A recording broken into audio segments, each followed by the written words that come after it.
gaji UMR itu udah dihitungin sama orang-orang terpintar di Indonesia ya. UMR upah minimum regional. Berarti kalau kita nggak digaji segitu, berarti kita nggak akan bisa hidup dengan layak gitu.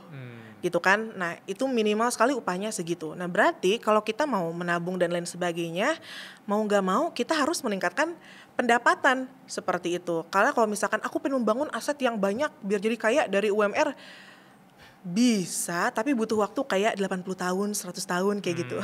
Lama kan. Nah jadi memang nggak ada cara lain untuk harus menambah pendapatan.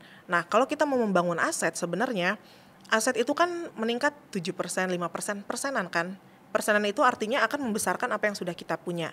Modalnya dulu yang digedein gitu. Dan banyak kali teman-teman yang gajinya UMR langsung terjun investasi saham tanpa ada dana darurat yang nge-backup kalau misalkan market gitu ya? lagi down. Itu sangat tidak dianjurkan ya. Harus punya dulu dana darurat minimal 3 kali sampai 12 kali gaji bulanan. Dan terus juga sebelum kita terjun untuk investasi, kita harus belajar dulu, pahami dulu tuh. Pahami diri kita dan pahami instrumen investasinya. Dan untuk gaji UMR, instrumen investasi yang akan return of investment-nya paling tinggi adalah otak kita, adalah skill yang kita punya gitu. Jadi kalau misalkan ada yang bilang, Kak aku punya 1 juta nih, bagusnya diinvest kemana ya? Invest ke kursus.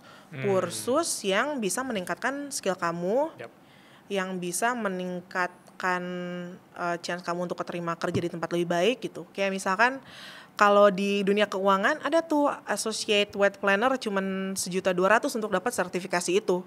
Bisa buka konsultasi juga kan. Dari situ. Nah dari situ yang uang sejuta itu bisa nambah-nambah lagi, atau enggak sekarang kursus atau ilmu yang paling mahal itu cyber security.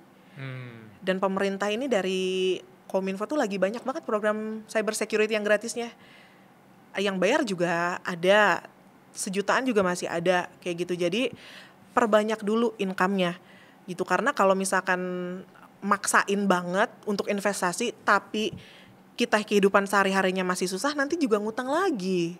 Investasinya nggak guna dong kalau kita ngutang, karena harus bayarin utang gitu. Menarik ya.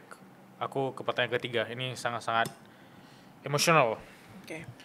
Pertanyaan ketiga dari Dik Part 2. Dia nanya, Kak, are you happy now dengan apa yang kamu punya?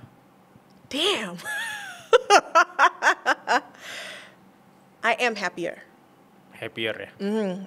I'm happy. Itu doang jawabannya? Tidak bisa dijelaskan detailnya kenapa? Oh oke. Dijelaskan detailnya. I'm happier, aku lebih happy daripada sebelumnya dengan kondisi keuangan yang lebih stabil. Karena pada saat aku kondisi keuangannya tidak stabil dan berkekurangan, aku gak bisa bantu banyak orang. Aku selalu anxious.